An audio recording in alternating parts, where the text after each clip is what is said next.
Bonjour Mathieu, est-ce que tu peux te présenter s'il te plaît? Bonjour, Mathieu Lartaud, journaliste au service des sports de France Télévisions, présentateur de Stade 2, commentateur du rugby et de Roland-Garros. Qu'est-ce que je pourrais vous dire d'autre? Les Jeux Olympiques aussi peut-être Les Jeux Olympiques qui arrivent, les Jeux Paralympiques, bref, voilà, on a plutôt pas mal de choses à traiter sur les antennes de France Télévisions, on en est très heureux. Alors on se rencontre pour la promotion de ton livre, On n'en plie pas le cœur. Donc un livre qui est paru il y a pas si longtemps que ça. Ouais. La première question qui m'est venue en tête, c'est pourquoi un livre? Pourquoi un livre? Parce que c'est sans doute le meilleur moyen pour raconter dans l'intégralité mon histoire singulière. Il se trouve que on me posait énormément de questions avant même la récidive, l'amputation, tout ce qui s'est passé depuis un an. On me posait pas mal de questions quand on me croisait sur ma démarche, sur pourquoi je boitais. Et donc j'ai décidé de raconter un petit peu tout depuis le début. Puis c'était une manière pour moi de donner tous les éléments de mon histoire aux gens qui m'ont beaucoup soutenu pendant toute cette période. Parce qu'on m'a beaucoup écrit, on m'a témoigné beaucoup de soutien, d'affection. Et je ne savais pas comment répondre aux gens. C'était impossible sur le volume de répondre individuellement. Donc le livre, c'est l'objet idéal. Et puis pour garder une trace peut-être pour mes enfants aussi de mon parcours de vie, pour essayer d'aider. En fait, l'idée c'était de créer un objet, un récit qui soit le plus utile possible aux gens qui font face à la maladie qu'est le cancer, aux gens qui sont touchés par un handicap quel qu'il soit. On sait qu'au début tu n'étais pas trop pour le faire, il y a plusieurs maisons d'édition qui te contactent. Ouais, au début j'étais pas prêt en tout cas, même si en tant que journaliste, moi je m'écris des petites choses, que ce soit sur ma vie, sur mon métier, sur mes passions. Donc j'avais déjà un peu de matière, mais j'avais pas ce besoin absolu d'en faire quelque chose tout de suite. Et puis c'est vrai que j'ai eu beaucoup de propositions de maisons d'édition. Et puis en fait c'est l'histoire d'une rencontre avec la directrice de Robert Laffont qui m'a convaincu de l'utilité du récit, qui m'a convaincu de faire ça.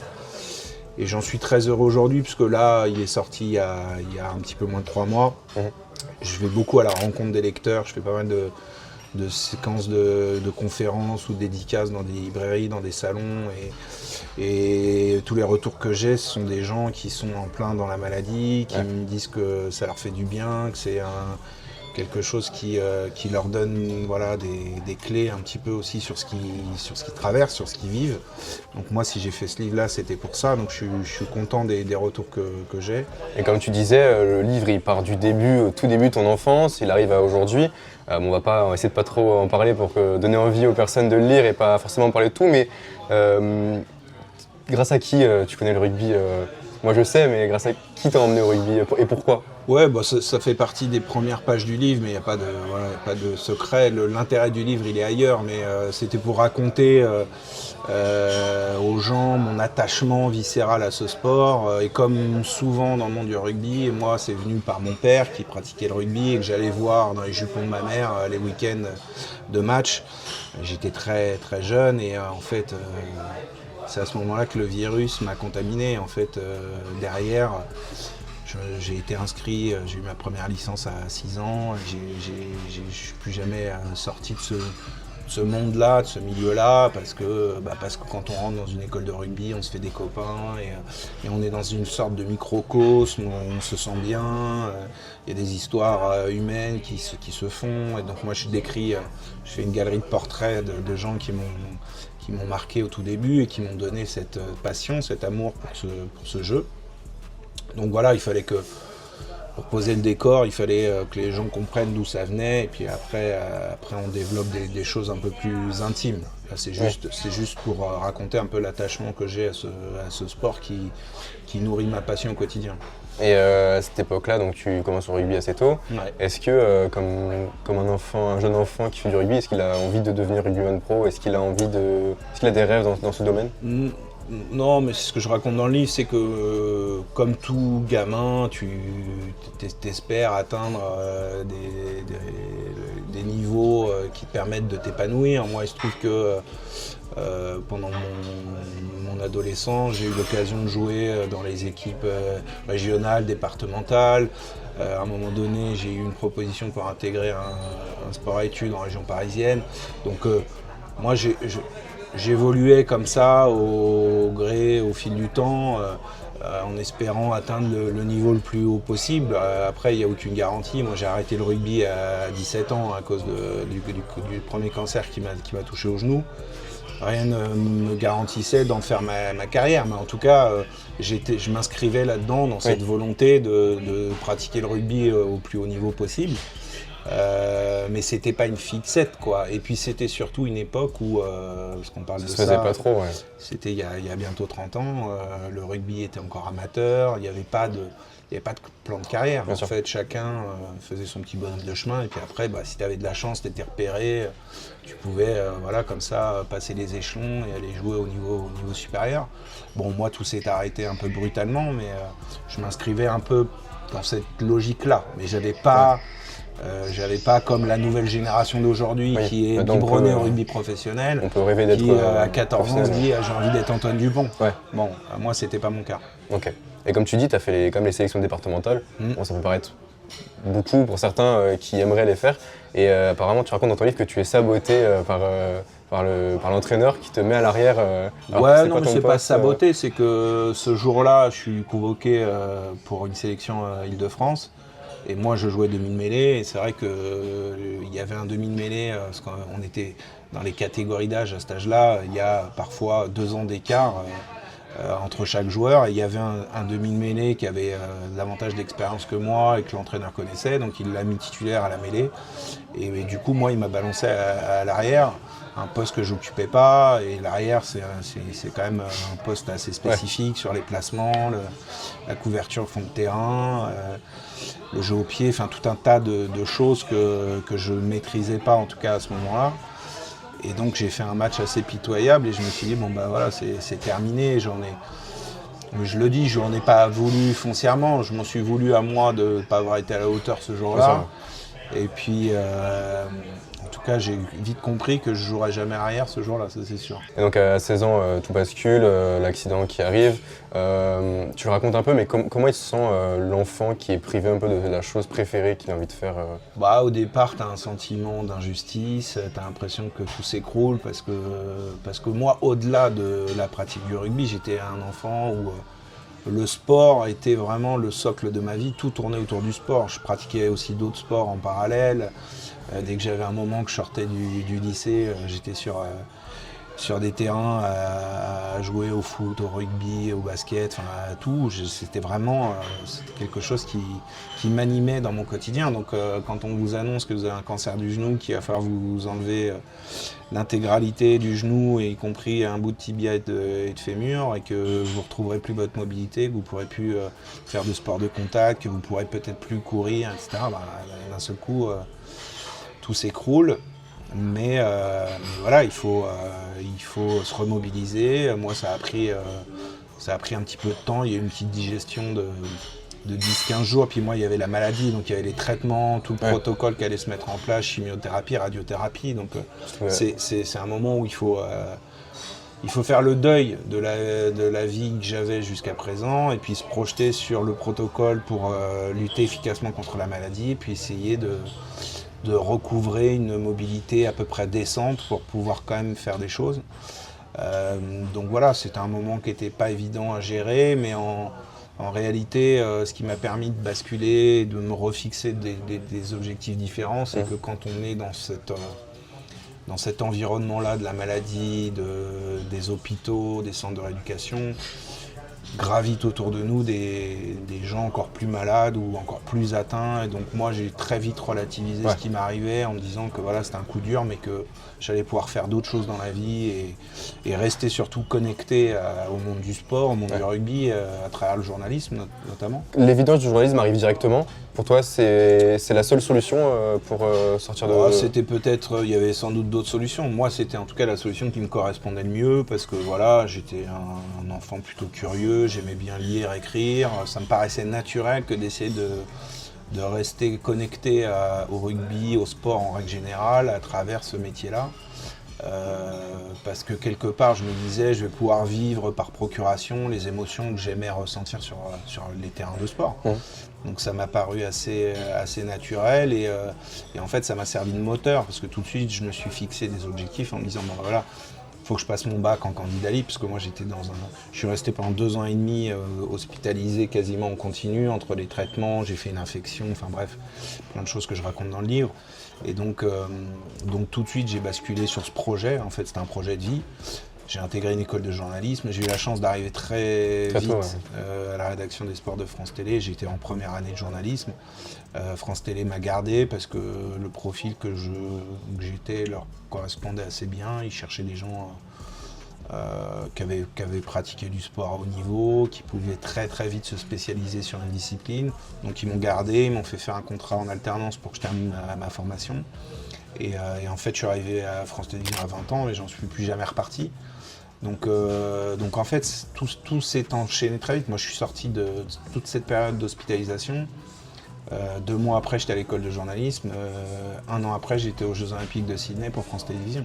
Donc en fait, à partir du moment où j'ai mis le pied à France Télé, j'en suis plus sorti et j'ai été pris dans cette frénésie magnifique du service des sports à France Télé qui permet de faire tellement de choses. J'ai commencé par les jeux, après j'ai fait beaucoup de terrain, du reportage sur plein de disciplines pour Stade 2. J'ai pas tout de suite été mis sur le rugby, parce que le rugby j'ai commencé réellement à le traiter en 2003. Donc pendant plus de 2 ans, j'ai fait tout un tas de choses qui m'ont appris le métier, parce que c'est un métier, on apprend sur le tas aussi beaucoup. Sur le terrain, donc c'était super quoi, et ça m'a permis en fait de basculer vraiment dans ce que je m'étais projeté de ma nouvelle vie. Et le fait que ça aille aussi, est-ce que ça ne fait pas un peu oublier la situation à laquelle tu évolues ? Non, parce qu'il y avait toujours cette forme d'infirmité qui me ramenait à ma réalité. J'étais handicapé au quotidien, alors c'était un handicap invisible, mais j'avais une mobilité très réduite, j'avais une jambe raide, quoi, une jambe quasi morte, donc c'est quelque chose qui laisse une trace indélébile. La seule chose, c'est que c'était quelque chose qui remplaçait un manque. Ouais. C'est-à-dire que d'aller sur les terrains de sport, raconter les histoires des sportifs, c'était quelque chose qui comblait un vide, un manque en moi. Et après, quand j'ai commencé à faire du direct, à commenter le rugby, etc., là c'était un moment de joie intense parce qu'à nouveau je pouvais ressentir des émotions que j'éprouvais plus dans la pratique. Donc ça c'était beau, c'était magique et c'est ce qui me fait aujourd'hui toujours avancer, parce qu'en fait c'est un métier de passion, donc c'est extraordinaire moi j'ai conscience d'être un privilégié, d'avoir une chance de me lever le matin et de ne pas avoir la sensation d'aller au travail, quoi, et d'aller prendre du plaisir dans ce que je fais tous les jours. Et donc je mesure ça au quotidien. Et je l'ai d'autant plus mesuré quand j'ai eu la récidive l'an dernier, parce que quand on fait ce métier-là, on peut avoir tendance à se laisser un peu griser ou être pris dans...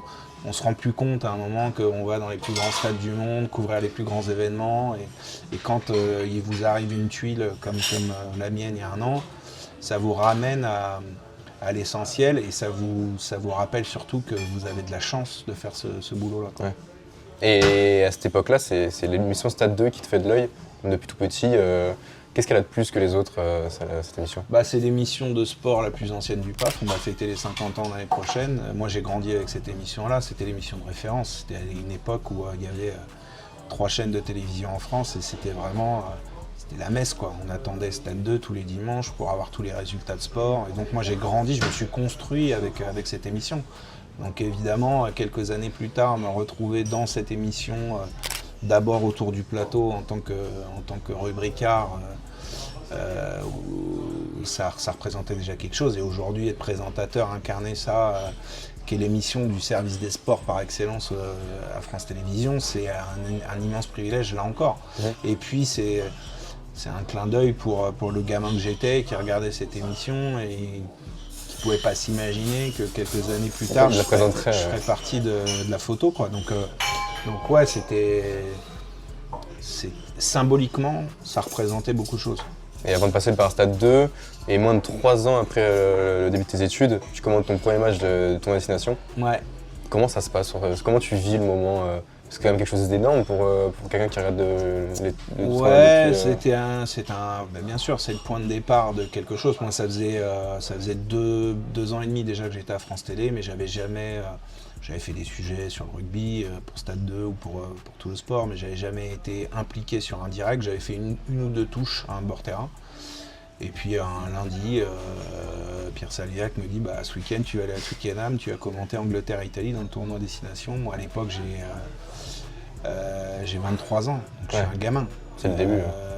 Et donc je le prends comme un cadeau.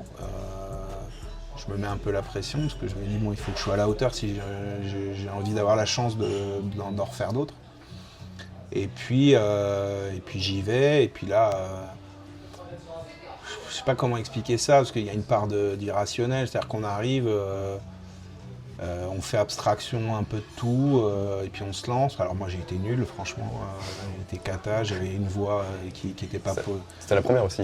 Ouais, bien sûr, mais j'étais pas prêt, j'étais trop jeune, j'étais pas formé pour... Mais voilà, c'est une première expérience qu'on n'oublie pas, et puis justement ça pose les bases de ce qu'on doit améliorer, ce qu'on doit faire pour essayer de s'affirmer dans ce rôle-là. Et derrière, je vais faire quelques matchs de Coupe d'Europe, je vais partir à Sydney pour la Coupe du Monde 2003, où je vais commenter là aussi 3-4 matchs en cabine depuis l'Australie. Et en fait, c'est le point de départ de ma carrière de commentateur, avant de voir des responsabilités plus importantes m'être confiées un peu plus tard, notamment le 15 de France, parce que je vais commencer à commenter l'équipe de France 6 ans plus tard, en 2009. Donc voilà, c'est une expérience qui reste, mais j'ai très peu revu ce match-là, parce que je l'avais pas... Moi, je suis quelqu'un de très perfectionniste et très exigeant, et comme je sais que j'étais pas à la hauteur, je l'ai mise un peu de côté. Après, comme tu disais, moins de 6 ans plus tard, tu es nommé numéro 1 du 15 de France, aux côtés de Fabien Galtier. Toi qui commences en tant que numéro 9, est-ce qu'au-delà du rêve de journaliste que est-ce que c'est pas aussi le rêve de tout rugbyman d'être à côté de peut-être pas un idole, ou je sais pas comment tu le vois à cette époque-là?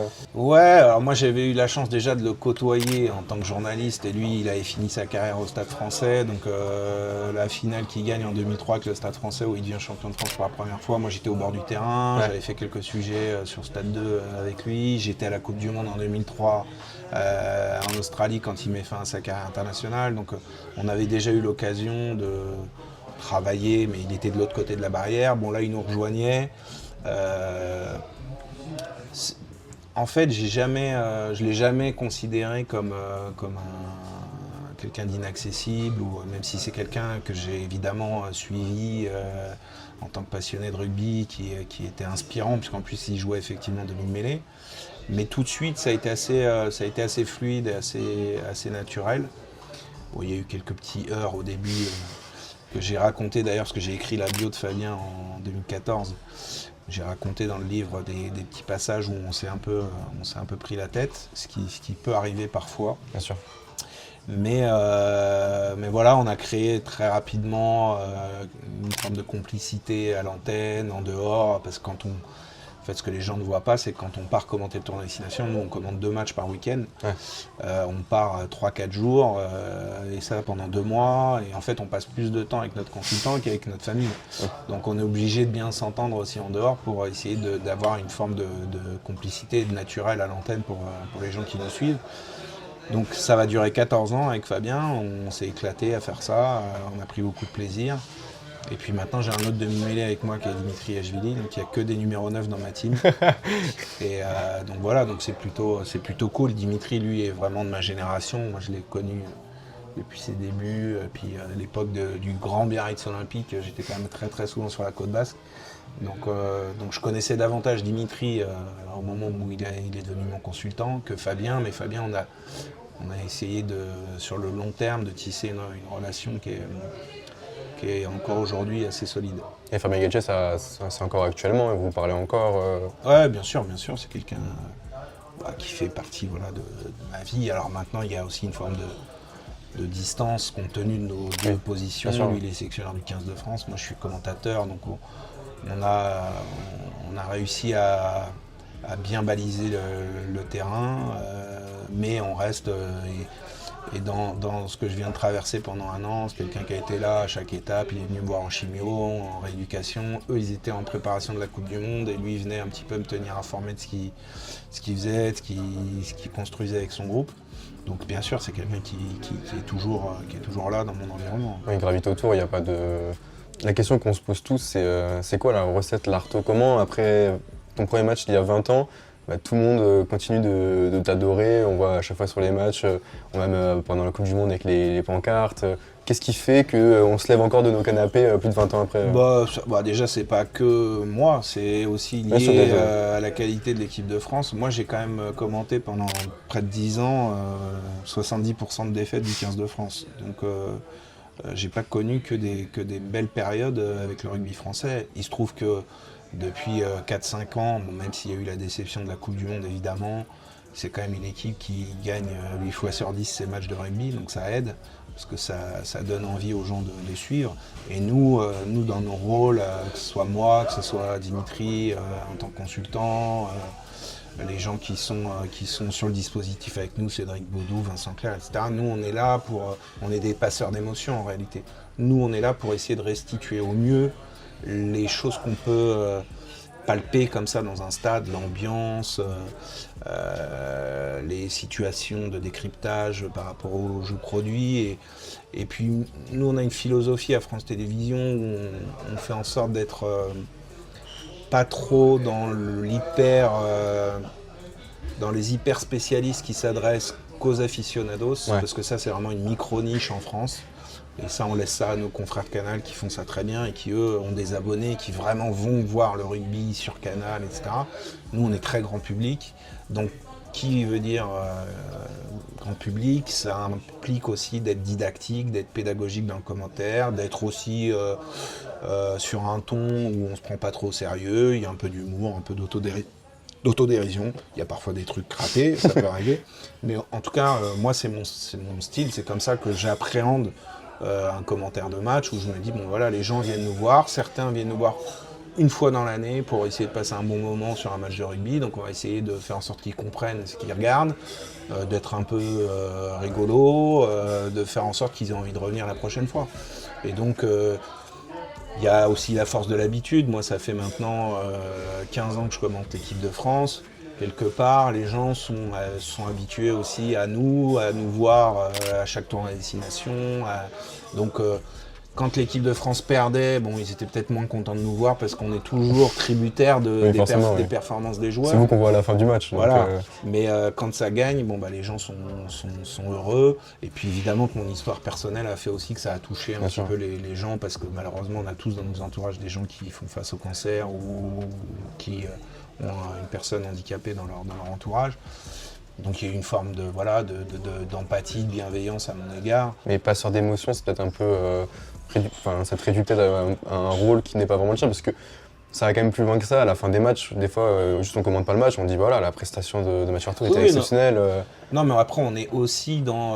ce que je veux dire par là, c'est que moi, je considère que la mission première du service public sur un sport comme le rugby, qui est compliqué, c'est un sport où il faut connaître les règles, elles changent en plus régulièrement, donc il faut pouvoir rassembler. Je vais vous donner un exemple concret. Quand on fait un match de l'équipe de France pendant le tournoi et qu'on est 10-11 millions de téléspectateurs, on sait très bien qu'il y a 8 ou 9 millions de gens qui regardent 3 matchs dans l'année et qui n'ont pas les codes ou les connaissances nécessaires pour comprendre dans l'intégralité un match de rugby.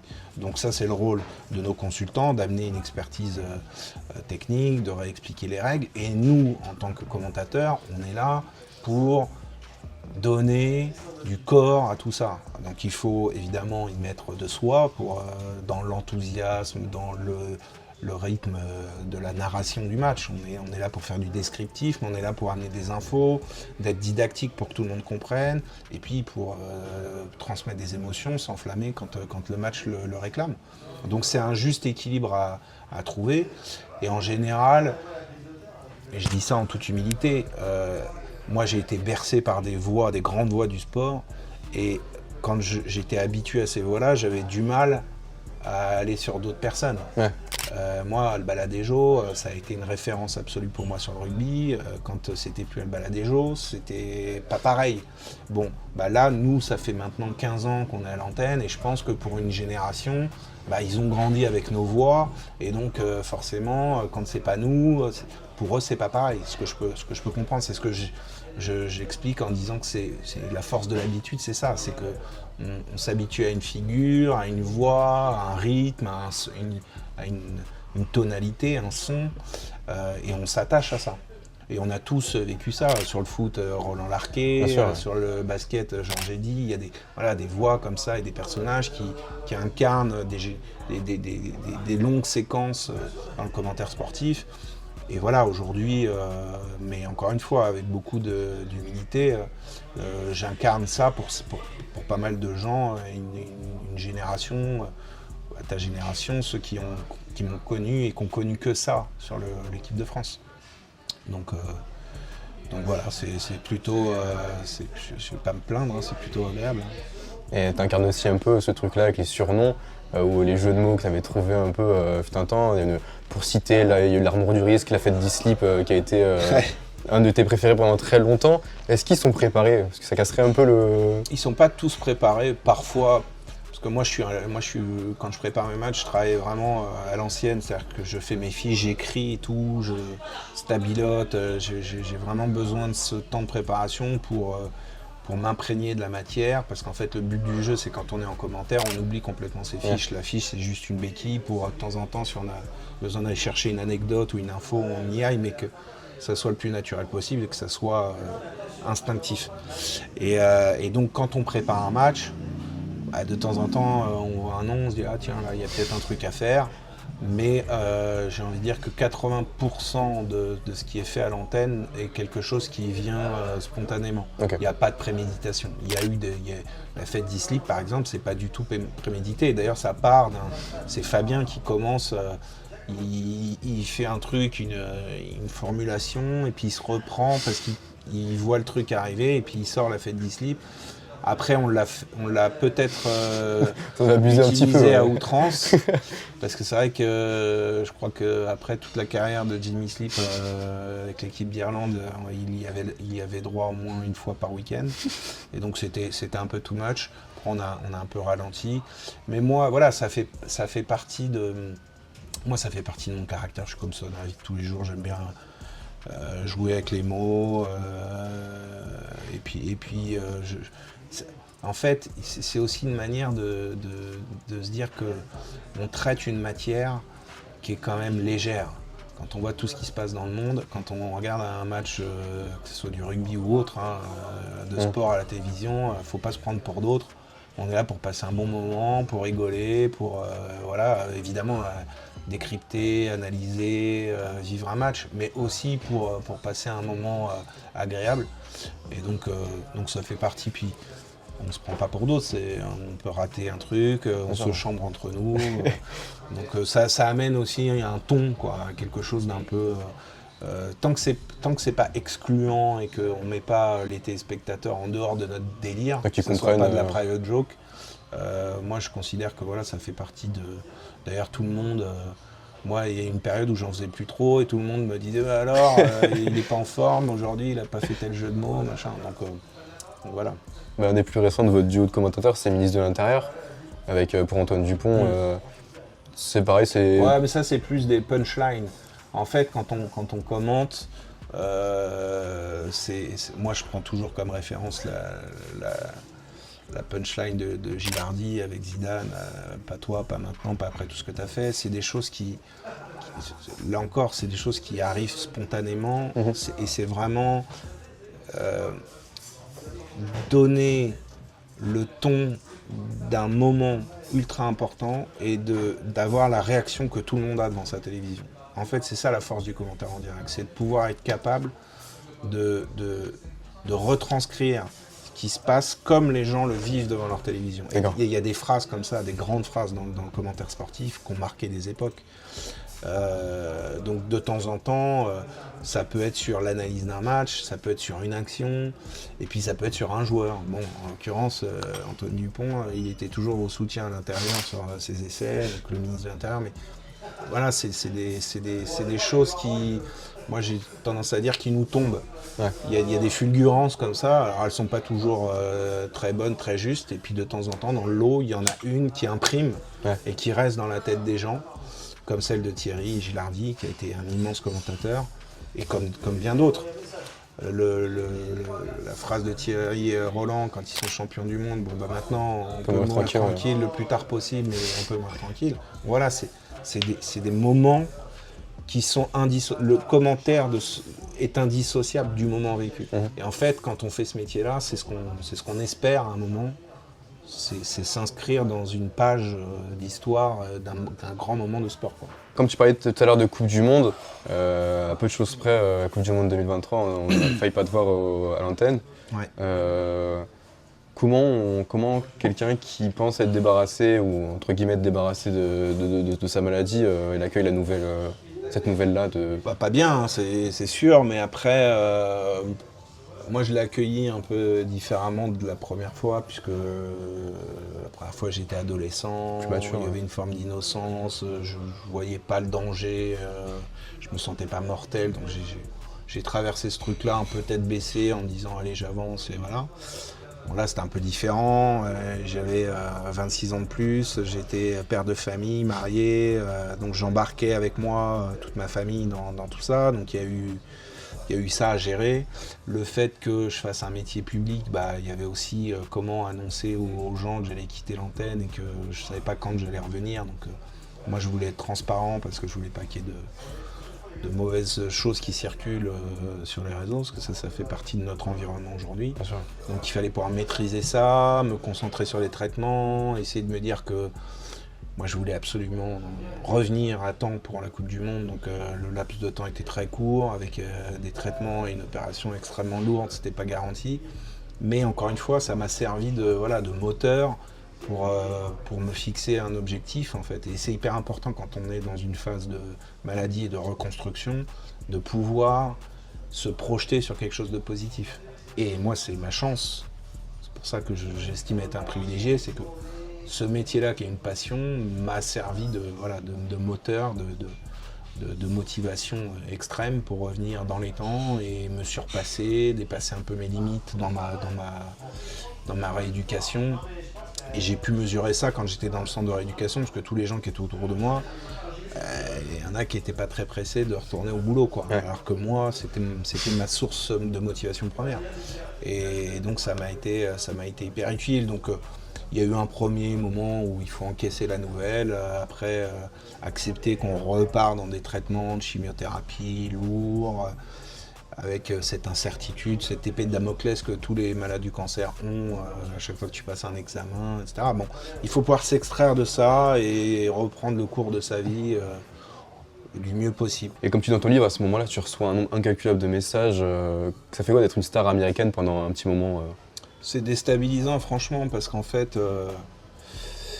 quand tu fais ce métier-là, tu le fais pas déjà pour être sur le devant de la scène. Tu le fais par passion, par engagement, par altruisme, pour partager ce qui toi te motive au quotidien et faire aimer aux gens ton domaine de prédilection. Mais là, c'était déstabilisant dans la proportion, parce que j'ai reçu près de 15 000 messages en une semaine sur mes réseaux, donc j'étais complètement sous le flot de tout ça. Et puis après, quand je suis revenu pendant la Coupe du Monde dans les stades et tout, tu disais tout à l'heure, quand tu as des pancartes à ton nom, que les gens se lèvent dans les tribunes quand ils doivent entrer dans le stade, qui t'applaudissent, qui scandent ton nom, c'est un truc qui est dingue, parce que bah, t'es pas fait pour ça, t'es pas habitué à ça. Et en même temps, tu prends conscience que quand tu fais partie du quotidien des gens, ce qui est mon cas depuis 15 ans, en tout cas sur le rugby, mais même à travers Stade 2, tous les dimanches, tu es dans les foyers des gens, ils se sont habitués à toi, bah, tu te rends compte que tu représentes quelque chose d'important pour eux, et ça fait chaud au cœur. Bon, là, il y a le côté l'empathie liée à la maladie, à l'histoire un peu singulière qu'est la mienne. Et puis il y a des gens qui en fait transposent ce qu'ils vivent aussi sur ta propre histoire. Et en fait, moi c'est ce que j'ai mesuré dans les messages qu'on m'envoyait. Il y avait beaucoup de gens qui me racontaient ce qu'ils traversaient, la manière dont ils la traversaient, souvent assez isolés, ce qui n'était pas mon cas moi, parce que j'étais très entouré et j'avais ce soutien populaire qui m'a donné beaucoup de force, beaucoup d'énergie, qui m'a fait aussi avancer, positiver. Et donc c'est aussi pour ça que j'ai écrit ce livre, parce que ça m'a donné une force. Comme je savais pas trop comment remercier ces gens-là, je me disais au moins là, voilà, ils ont l'intégralité de l'histoire, ils auront conscience en me lisant qu'ils ont été importants pour moi. Et donc voilà, et je mesure chaque jour, aujourd'hui, à chaque fois que je vais dans un stade, il y a plein de gens qui viennent vers moi et qui manifestent leur contentement de me voir en bonne santé, debout, etc. Et c'est touchant, voilà, ça fait vraiment chaud au cœur, c'est le cas de le dire. Mais on n'est pas préparé à vivre ça. Et donc au début c'était un peu déstabilisant. Moi quand j'ai fait le France-Namibie à Marseille, moi je suis pas quelqu'un, j'ai jamais été quelqu'un de traqueux, ou j'ai jamais eu de pression au moment de prendre l'antenne. Ce jour-là, j'ai vécu des scènes avant le match qui m'ont secoué. Et des gens qui me connaissent très bien, qui travaillent avec moi sur le rugby, m'ont vu pour la première fois un peu perturbé par tout ça, parce que on n'est pas habitué à ce genre de moment, quoi. Bien sûr, ouais. Alors même si c'était émouvant, etc., mais ça te prend et ça a tendance à te sortir un peu de ta concentration, de la bulle dans laquelle tu es avant un match. Ouais. Et aujourd'hui, on peut le dire, tu es la voix du rugby français actuel. Est-ce que est-ce que le rêve de l'enfant de 16 ans, 17 ans, à un moment où tu te rends compte que tu es devenu journaliste, est-ce qu'il est réalisé ce rêve-là? Sans doute, mais moi je le vis pas comme ça. Moi c'est pas un accomplissement en soi. C'est-à-dire que pour moi c'est une vie de passion que j'essaie de nourrir au quotidien. Et en fait c'est comme un joueur.